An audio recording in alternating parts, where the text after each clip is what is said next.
ಬೆಳಗಾವಿಯಿಂದ ಲಕ್ಷ್ಮೀ ಹೆಬ್ಬಾಳ್ಕರ್ ಅವರ ಪುತ್ರ ಮೃಣಾಲ್ ಹೆಬ್ಬಾಳ್ಕರ್ ಅವರಿಗೆ ಟಿಕೆಟ್ ಕನ್ಫರ್ಮ್ ಆಗಿದೆ. ಸೊ ಈ ಹಿನ್ನೆಲೆಯಲ್ಲಿ ಅವರು ಕೂಡ ಪ್ರತಿಕ್ರಿಯೆಯನ್ನು ಕೊಟ್ಟಿದ್ದಾರೆ. ಸಂಜೆ ಟಿಕೆಟ್ ಘೋಷಣೆ ಆಗುತ್ತೆ ಅಂತ ಸಚಿವೆ ಹೆಬ್ಬಾಳ್ಕರ್ ಸ್ಪಷ್ಟಪಡಿಸಿದ್ದಾರೆ.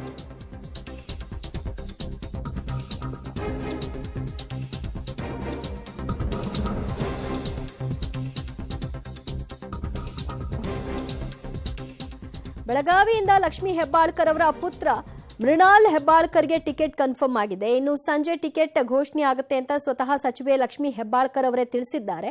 ಬೆಳಗಾವಿ ಚಿಕ್ಕೋಡಿ ಲೋಕಸಭಾ ಟಿಕೆಟ್ ಅನ್ನ ನಾವು ಪ್ರಕಟ ಮಾಡ್ತೀವಿ, ಆ ಮೂಲಕವಾಗಿ ಆ ಭಾಗವನ್ನ ಗೆಲ್ಲಿಕ್ಕೆ ತಂತ್ರವನ್ನ ಮಾಡ್ತೀವಿ ಅಂತ ಕೂಡ ಹೇಳಿದ್ದಾರೆ.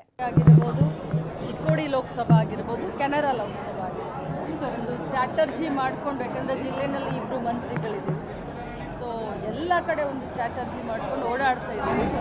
ನಮ್ಮ ಸರ್ಕಾರ ಒಳ್ಳೆ ಹೆಸರನ್ನು ಗಳಿಸಿದೆ. ಈ ಬರಗಾಲದ ಈ ಒಂದು ಸಂಕಷ್ಟದ ಪರಿಸ್ಥಿತಿಯಲ್ಲೂ ಕೂಡ ಮಹಿಳೆಯರು ತುಂಬ ಖುಷಿಯಿಂದಿದ್ದಾರೆ.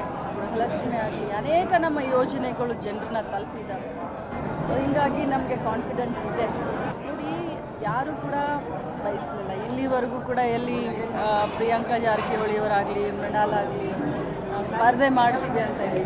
ಇಡೀ ಜಿಲ್ಲೆಯ ಒಂದು ಸಾಮೂಹಿಕ ನಿರ್ಧಾರ, ಜಿಲ್ಲೆಯ ಮುಖಂಡರ ಒಂದು ಸಾಮೂಹಿಕ ಇಚ್ಛೆ ಹಾಕಿ, ಅದು ಚಿಕ್ಕೋಡಿ ಇರ್ಬೋದು, ಬೆಳಗಾವಿ ಇರ್ಬೋದು, ಕೆನರಾ ಇರ್ಬೋದು, ಅವರ ಇಚ್ಛೆಯನ್ನು ವ್ಯಕ್ತಪಡಿಸಿದ್ದಾರೆ ಹೈಕಮಾಂಡ್ಗೆ. ನೋಡೋಣ, ಇವತ್ತು ಸಾಯಂಕಾಲವರೆಗೆ ಎಲ್ಲ ಕ್ಲಾರಿಟಿ ಸಿಗುತ್ತೆ.